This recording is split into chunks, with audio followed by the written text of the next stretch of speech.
Magandang hapon. Update na nga muna tayo sa lagay na ating panahon ngayong araw ng Miyerkules, September 25, 2024.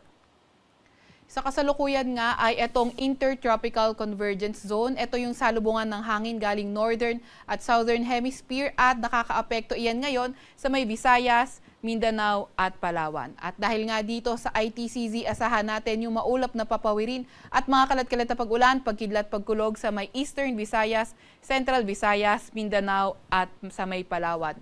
Kaya asahan nga natin na magiging maulan sa areas na yan, lalo na dito sa may Caraga, Northern Mindanao at Zamboanga Peninsula.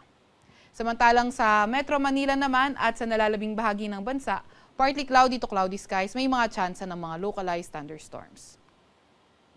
Sa kasalukuyan nga ay may minomonitor tayong low pressure area sa labas ng ating Philippine Area of Responsibility. Etong low pressure area na ito ay mababa yung tsansa na maging bagyo in the next 24 hours pero hindi niro-rule out yung possibility na maging bagyo in the next 5 days. Sa ngayon naman, wala tayong namomonitor na low pressure area or bagyo sa loob ng ating Philippine Area of Responsibility. Pero hindi rin natin tinatanggal yung possibility na by Thursday or Friday na may mabuong LPA sa may bahagi ng east ng extreme Northern Luzon. At kapag nagkaroon nga tayo ng low pressure area by Thursday or Friday, hindi rin natin tinatanggal yung possibility na ito ay maging isang bagyo by the weekend. Kaya patuloy pa rin tayong mag-antabay sa mga ilalabas na update ng Pag-asa. Para naman sa lagay na ating panahon bukas, for Palawan, yung inaasahan natin na magiging maulan pa rin for tomorrow dahil pa rin sa ITCZ. Sa Metro Manila and the rest of Luzon, partly cloudy to cloudy skies at may mga tsansa ng mga localized thunderstorms. Agwat ng temperatura sa Metro Manila ay 26 to 33 degrees Celsius, 25 to 32 degrees Celsius sa may Lawag at Legazpi, 17 to 25 degrees Celsius sa may Baguio, 25 to 34 degrees Celsius sa may Tugigaraw at 24 to 31 degrees Celsius sa may Tagaytay. Agwat naman ng temperatura bukas, Puerto Princesa, pati na rin sa Calayan Islands ay 25 to 32 degrees Celsius. Para naman sa lagay ng panahon bukas, Visayas at Mindanao, sa Eastern Visayas, sa may Central Visayas, Caraga, Northern Mindanao at Zamboanga Peninsula, patuloy pa rin magdadala ng mga paulan itong Intertropical Convergence Zone.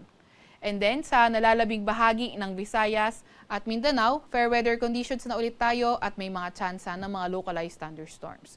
Yung ating mga kasamahan sa Regional Services Division ay maglalabas ng mga thunderstorm advisory, rainfall advisory o hindi kaya heavy rainfall warning kung kinakailangan.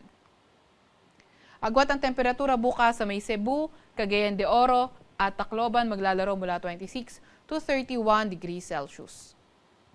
27 to 32 degrees Celsius sa may Iloilo, 25 to 33 degrees Celsius sa may Zamboanga at 25 to 34 degrees Celsius sa may Davao. Wala pa rin naman tayong nakataas na gale warning sa kahit na anong baybayin ng ating bansa. Para naman sa 3-day weather outlook ng mga pangunahing syudad natin, so sa Metro Manila, Baguio City, Legazpi City, Friday to Sunday, patuloy pa nga rin yung partly cloudy to cloudy skies condition at may mga tsansa ng mga localized thunderstorms. Gayunpaman, sa may silangang bahagi ng Northern Luzon, posible nang magdala ng mga paulan kung magkakaroon nga man tayo ng low pressure area east of extreme Northern Luzon. Sa may Visayas naman, may kita natin na improving weather conditions na tayo, Metro Cebu, Iloilo City at Tacloban City. Kaya Friday to Sunday, patuloy pa rin yung mga partly cloudy to cloudy skies condition na may mga localized thunderstorms. Sa Metro Cebu, pinakamataas na temperatura ay 33 degrees Celsius. 26 to 32 degrees Celsius sa may Iloilo City at 25 to 33 degrees Celsius sa may Tacloban City. Sa Metro Davao, Cagayan de Oro at Zamboanga City, may kita nga natin na wala ng areas na magdadala ng mga paulan sa mga pangunahing syudad natin, gayon din naman sa malaking bahagi ng Mindanao area. Sa Metro Davao, 25 to 33 degrees Celsius ang agwat ng temperatura at 25 to 33 degrees Celsius sa may Cagayan de Oro. 25 to 34 degrees Celsius naman sa may Zamboanga City. Sa Kalakhang, Maynila, ang araw ay lulubog ng 5:51 ng hapon at sisikat bukas ng 5:45 ng umaga. Huwag magpapahuli sa update ng Pag-asa. I-follow at i-like ang aming X at Facebook account DOST_Pag-asa, mag-subscribe sa aming YouTube channel, DOST-Pag-asa Weather Report, at para sa mas detalyadong impormasyon, bisitahin ang aming website pag-asa.dost.gov.ph. At yan naman po muna ang latest mula sa Weather Forecasting Center ng Pag-asa. Veronica C. Torres, nag-ulat.